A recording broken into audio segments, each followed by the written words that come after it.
15, 16, 17, 18, 19, 20. જાન્યુઆરીમાં સંકલ્પનાઓ પ્રમાણે 15 થી 20 અંકોની ગણતરી કરવાની છે, સાથે રંગોની ઓળખ અને સાથે આકારોની ઓળખ કરાવવાની છે. તો 15 અંક આપણે મૂકેલો છે. 15ની સામે 15 વસ્તુની આપણે ગણતરી કરીશું. 1, 2, 3, 4, 5, 6, 7, 8, 9, 10, 11, 12, 13, 14 ને 15. તો 15ની સામે આપણે આકારને બાળકોને કહીશું કે આ ગોળ આકાર છે, આકારની અંદર પીળો કલર છે. પછી આપણે અંક લઈશું 16. તો 16ની અંદર લાલ કલર છે, અંકોનો કલર લાલ છે. અંક 16 છે, અંકોનો કલર લાલ છે. તો લાલ વસ્તુને આપણે 16ની ગણતરી કરીશું. 16 અંક પ્રમાણે 16ની ગણતરી કરીશું.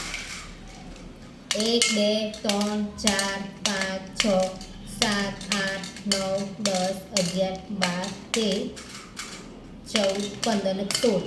તો 16ની સામે લંબચોરસ છે. લંબચોરસની અંદર આપણે કલર આપેલો છે લાલ, એટલે બાળકોને કલરની સમજ, આકારની સમજ, અંક પ્રમાણે વસ્તુની ગણતરીની સમજ પડે છે.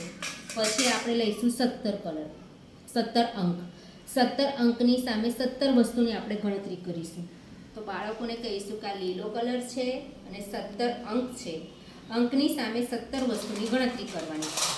તો 1, 2, 3, 4, 5, 6, 7, 8, 9, 10, 11, 12, 13, 14, 15, 16 અને 17. એટલે 17 વસ્તુની ગણતરી કરી. તેની સામે આપણે ષષ્ટકોણ ગોઠવેલો આકાર છે, એટલે ષષ્ટકોણ છે, તેનો કલર પણ લીલો છે. તો